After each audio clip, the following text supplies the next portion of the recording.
Ciao, welcome back to Geriatric Alpha Runt Productions. My name is Garp here across YouTube, Instagram, TikTok, Facebook, you name it. We're trying to do it.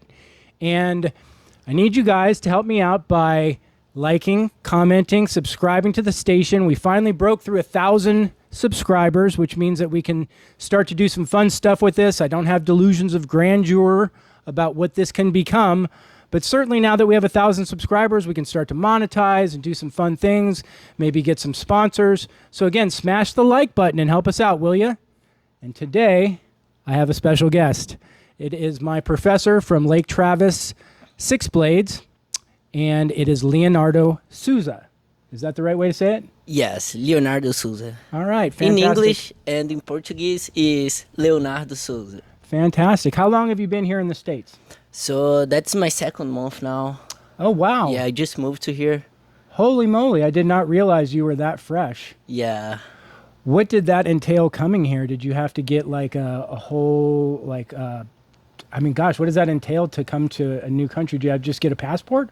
No, I got the O1 visa. Okay. Yeah, so I come here in June to fight the world, and then I spent a time with the Six Blades guys here. I come in May, actually.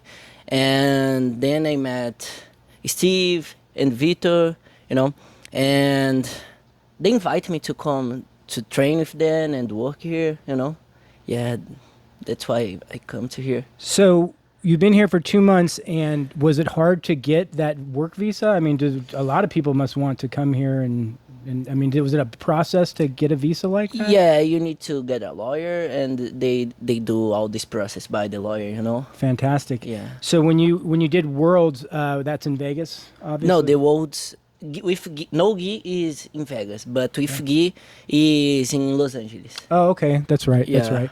And how did you do in that one? I got third place. Okay, fantastic. Was that the first time that you had competed in the Worlds? No. Actually, was my third time. I fought one time as a brown belt, and then the second time was as a black belt all. Both of them I lose in the quarterfinals, and last year actually 2025, I got third place. So I'm going to take a couple steps back and kind of start from the beginning then and ask you, how old were you when you started Jiu-Jitsu? So I started Jiu-Jitsu with 11 years old. Oh, wow. Yeah. Obviously in Brazil, and how did that come about? Meaning that so you started at 11. We had kind of talked before this. You mentioned to your mom that you saw Jiu-Jitsu school. Yeah. So it happens since when I was a kid. In Brazil, all the kids and actually adults, they love soccer, but I never was really into this, And I always like watching fights of movie fights, watch fights on TV, like UFC. So I always was really into to fight, and never liked soccer too much. And I did already karate, capoeira, and then I have a cousin that he used to train. And I always hear about jiu-jitsu, since when I was a little kid, 8 years old, 9. And I just hear about that, but I haven't taken school close from my house. And then when I was with 11, I was passing by an academy with my mom, 3 minutes from my house walking, and I saw outdoor at the gym, jiu-jitsu. And then I saw this outdoor. I already asked my mom, I have to go there. I want to go there. Wow. And then she went there with me. And the professor, for coincidence, he was working out there. And then we talked to him, and that night she brought me there. And that was when I started. It was in 2013. So did you always enjoy it and want to go? I mean, I have a 10-year-old, and we recently went through the whole thing where he wanted to stop, and it wasn't in him. So here you are, you wanted to start. Once you started, was it something that you enjoyed doing, or? Since on my first train, I fell in love with it, and I said, okay, I want that to my life, But of course, by the way, I have had some hard times, is that to me, But I think that the love that I have to it is bigger than my afraid, if does it make sense. Sure. I mean, it's hard. It doesn't matter how old you are, I mean, I understood that when my son didn't want to do it, it's because it's hard. If it was easy, he would do it. But Yeah. it's hard, and he doesn't want to do hard stuff. So, you know, I without going through the whole thing again, because I want to focus on you, but it was hard because I didn't want him to stop, and he wanted to stop, and then finally he got his way. But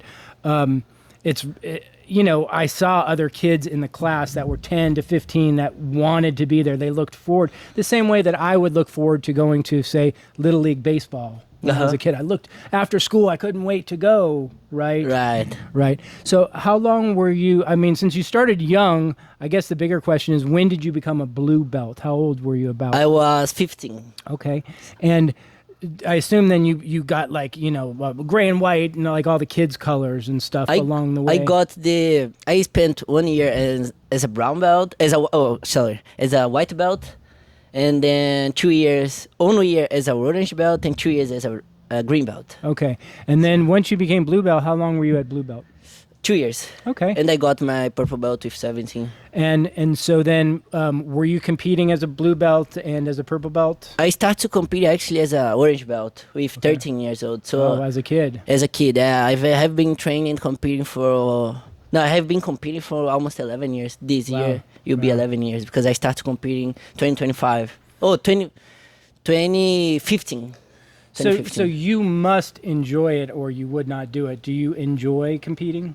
I do like competing. You do? Yeah. Do you get scared? Is it always, like, on my first competition, like, I had pee on my pants, you know? Yeah, Yeah, yes, I used to have know. it a lot when I was a kid. It's you scary. know? Yeah, it's a little bit scary, but at the same time, it's a really good feeling, especially when you win, you know? Right, sure, absolutely. Yeah. I've only competed 3 times, and it's like each time I competed, I was questioning, why am I doing this? Why am I doing this? I don't need to be doing this because I was so nervous. Yeah, you know, and then when I was done, it's like the adrenaline dump and you feel so good. But it's a big commitment, and especially for you guys now who do this as professionals, and you're actually getting on airplanes and traveling and doing these things. A lot of pressure. How long did you spend at purple belt? At purple belt 1 year. 1 year. Oh Yeah. wow! So you must have been competing and winning to go that quickly. Yeah, I was winning like the local tournaments. As a purple belt, I never fought a major tournament. Even open, I never fought. I just fought the small tournaments from my city. But I start to What fight weight were you fighting at?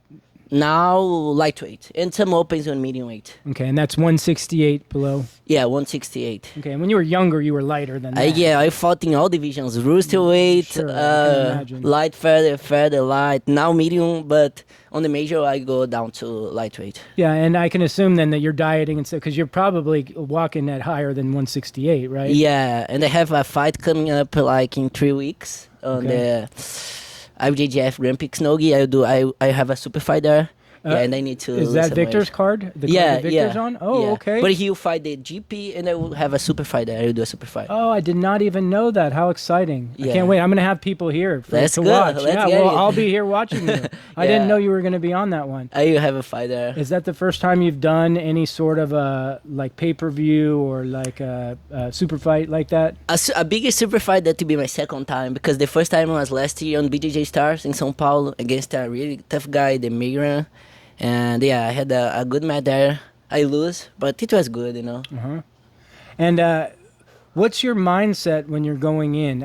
I asked Victor this. I mean, do you believe you're going to win, or do you just say, I'm going to try my hardest, and if I win, I win? Or do you just know, I'm going to win, I know I'm going to win, and if you lose, it's... It depends who I will fight with, you know, but I don't like to think too much. I just like to, when I get in there, I just don't think, you know. I just go, okay, I just like to think a way to me submit the guy, you know, like... Actually, yeah, I don't come a lot of thoughts on my mind. I just focus 100% there, and always thinking like, okay, how you get this guy, how you submit him, you know? Do you have a favorite opening sequence? Do you like to have a premeditated, like 3 moves, like I'm going to start, call, like, I mean, do you just let it happen? You just see what happens? The only thing that I plan is like the beginning of the fight. If I want to pull guard, if I want to take down, or if I want to let the guy pull me to me, try to pass his guard, Okay. if it makes sense, you know. So I usually play in this beginning, and then what happens after, only God knows.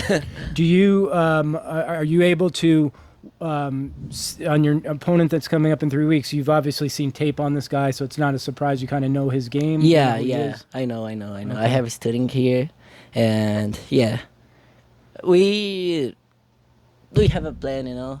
But we are ready to like whatever situation happens, you know. Over the course of your career, has there been like a move that has been like your favorite? Like for me, I mean, I'm only 4 years in, but I really like that collar choke, the Luke choke. It's really like my favorite place to be is in there. Do you have a favorite place to work from at all, or? Usually when I'm playing on bottom, I like to do both sleeves and lasso. Mm-hmm. And yeah, from there I like to do triangles, omoplata. If doesn't work, I go to sweeps. Okay. Yeah. Okay. And do you have any brothers and sisters? I do. I have one brother. He's older. He's 33 Oh, or wow. 32, if I'm not wrong. And how old are you? I'm 23. I'm about to do 24 this Friday. Oh, wow. Okay, so Yeah. yeah, there was a big age discrepancy in there. He's a lot older than you. Did he ever do jiu-jitsu or anything? Actually, jiu-jitsu really help us friendship because we don't used to be like really close, me and my brother, like when He's I so was a much kid. older. Yeah, he didn't talk to me a lot. Yeah, He we was don't talk. 10 when you were born. Yeah, he was nine Okay, actually. but still, he's like old. Yeah, he's older than me. Yeah, so we don't used to be like really friendly. But like since the first time that he went to a tournament to watch me, and he said, okay, tipo, Proud like of you, huh? he was proud of me, and he started to help me out. And then a while after, he started to train too. He got his Wow. blue belt. Unfortunately, he's not training anymore, but he always said, hey, I'll come back to train, but not yet. That's But- great. That's great. It's Yeah. I love when I see families that are involved. And I mean, kind of how I started too is because I wanted my son to do it. So I did it because I wanted my son to do it, and then I kept doing it. That's the reason I still do it. I want to do it, but I think that it's a good example, and I hope that someday he'll come back because I'm still doing it. Was your dad around? Did you have a male role model in the house, or was your brother a role model to you? My brother, I think that was my role model. Okay. Yeah. Did you get into trouble growing up, or were you a good kid? I think there was a good kid. That's good. That's good Yeah. to hear. Yeah, and also I started to train like jiu-jitsu like really early, and then It teaches you to yeah, do good stuff. Mm-hmm. How about other parts of your life? I mean, being such a high-end athlete, do you apply that same hard motivation to other things that you do? Do you, like obviously you must work out hard, but do you do everything with a lot of gusto? Do you, like I know that like for myself, everything can kind of get obsessive. Like I collect too much. I work out too hard. I do, I kind of go overboard on stuff. So do you ever find that jiu-jitsu is obsessing? It's like all you think about? It's all encompassing? Most of the time, yes, but now with those guys that I'm around with now, I'm kind of having a different mindset. Actually, I used to train with my first professor. I trained with him. I started training with him with 11 to my 19, and most of this time, I would just think about jiu-jitsu. But then when I left that and I went to train in another school with Pedro, he teach me like different things. Like, hey, jiu-jitsu is not everything. You gotta learn English. You have to learn like how jiu-jitsu business work at school, and then he taught me this kind of stuffs. And with those guys, it's the same thing. And he's always like teaching us how to grow, like it's not like on jiu-jitsu, but beside jiu-jitsu, like learn new stuff.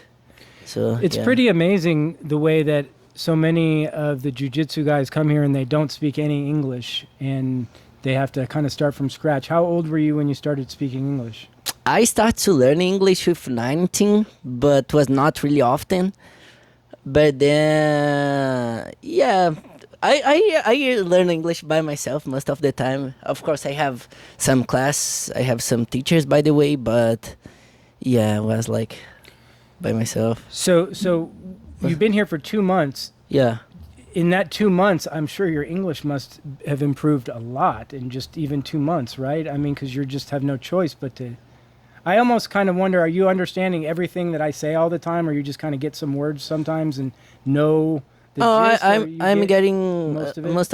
most of it. Yeah. That's amazing because you haven't been. How long have you been speaking the language, though?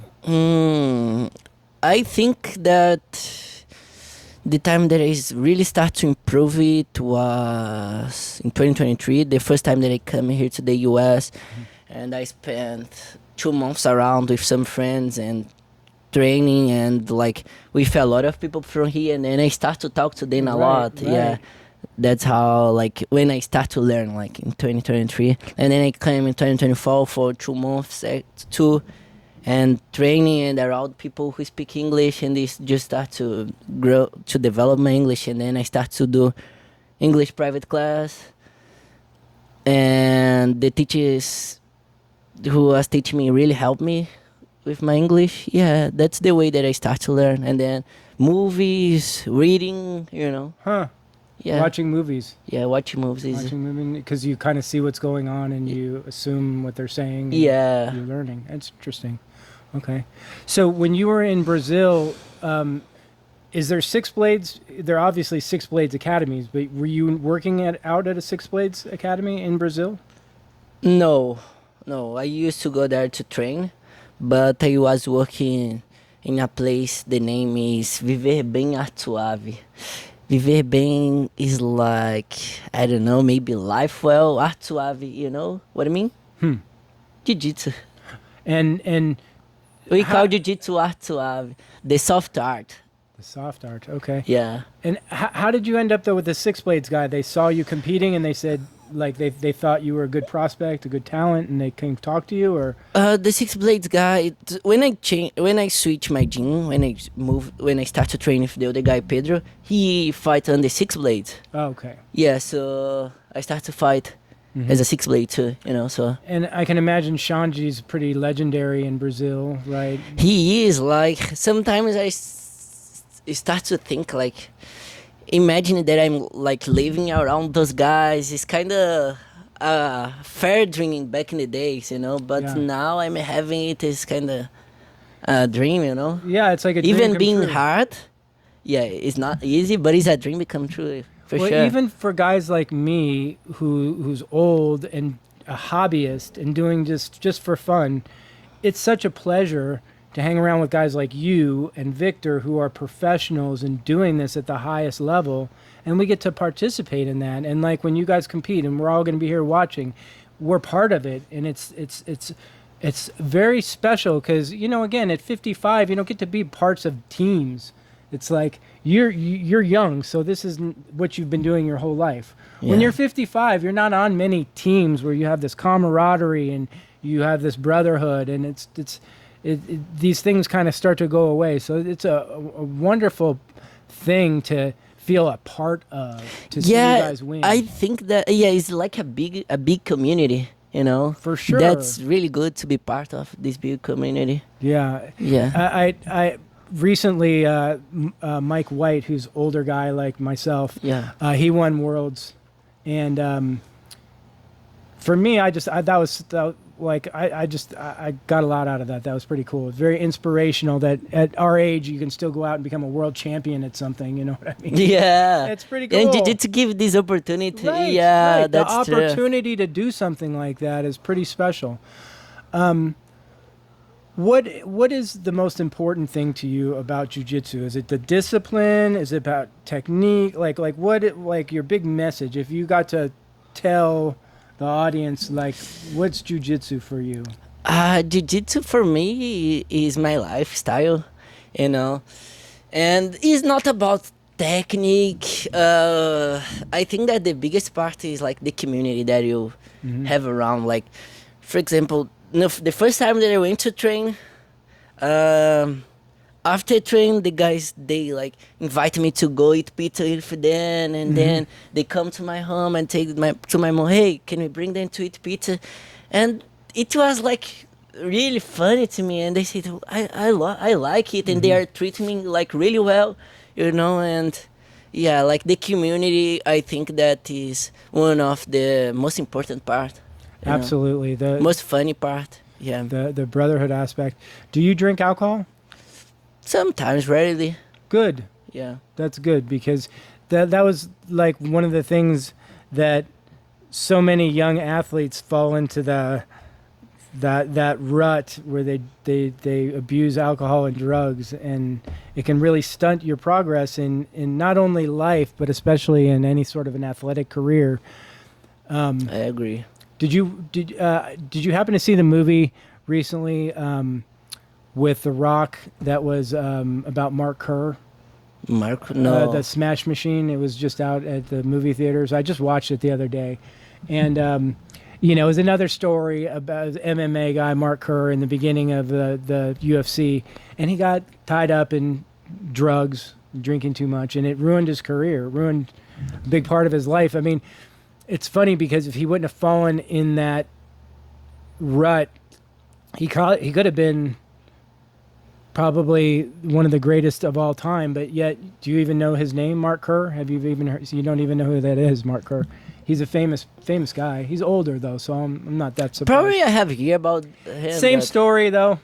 Yeah. Same story. Guy drinks his career away. Uses alcohol and drugs and wastes it. You know. Yeah, I really pay attention it because my dad he's alcoholic, so Yeah. I don't think that is a good way to go. You know. Well, that's great. I'm an alcoholic. I've been sober for almost 25 years. And I always like to bring it up in my podcast because I think it helps people when they hear that I don't drink anymore. And I had a big problem with alcohol and cocaine for, I didn't get sober until I was 31 years old, and now I'm 55. So, I mean, there's still a long time between 31 and 55. Yeah. But here you sit at 24, and you're making good decisions already. So you're gonna be so much further along. I was 31 when I started living. You know what I mean? When I started like wasting my time. When I stopped wasting my time and I started living, I was 31. So you at 24, you've got such a foot ahead by understanding that there's not much in the alcohol and drugs. Yeah, and I it's a agree. waste. And I think like especially for us that we are athlete, like it's not a healthy lifestyle. You know. No, besides John Jones, I don't think. I mean, and I shouldn't say that because that's the thing with athletes, super high end athletes. It's kind of like I was trying to tell you that are so good and they do everything so hard. They also drink alcohol really hard. Like they're really good at drinking alcohol and they drink really heavy hard because they don't know how to do anything easy. They do everything extreme. Yeah. So when they drink and do drugs, they go over the top and they get in trouble and they hurt their bodies. And I mean, again, all I can do is be thankful that I made the change, because again, at 31, you got to realize I was not young. 31's pretty. I mean, you're an adult, so you can imagine that for me to get to a point where I finally said I have to get sober, I need help. I didn't just say, "Oh, I'm going to stop drinking." I had shit all around me before I finally was ready to stop. And it's like, I just hope that my son will never have to like go through what I did to learn the lesson. You know what I mean? It's a lot of it is modeling though. Like my son doesn't see me drinking. Alcohol's not around, so hopefully that won't be programmed into his brain as what is normal. To some people, normal is every Friday, Saturday, Sunday, you drink. You know what I mean? That's normal to some people. So what else can I ask you about your jiu-jitsu experience? Where do you go from here now? What's you've got this big fight, but what's your ultimate goal? Just be a world champion, I assume, right? He's one of those, but I think my main goal, like for this next year, is keep growing, developing myself, learning skills on the mat, beside the mat, like try to be a better person, a better human. help other people. Yeah, just trying to develop myself, Great. work on myself and growth. Well, we're really enjoying having you at the noon class. I mentioned to you that I like the fact that you're not giant like all the other people there, so I get to work with someone who's I'm a short at least guy. reasonable to my size, because all the people at Lake Travis are huge. Yeah, over there I have a lot of big guys. Oh, it's true. I think like yeah, I'm a short guy. Like all the guys that I'm trained with, they are like taller and They're bigger than giants. me. So yeah, it's good. I don't mind too much to be short. That's life. It's not a choice. For sure. And sometimes having that group that you're practicing with all the time, giant, big, strong guys, it makes it easier when you're against normal size guys. 'Cause Yeah. you're used to dealing with the giants all the time. Well, all right. I guess this is a good time to wrap up. I've enjoyed talking with you today about your jiu-jitsu experience. Thank you so much for coming in. Thank you, Anthony. All right. We'll see you Thank next you, time. guys. Please like, subscribe, and share. Come back and see us. Bye.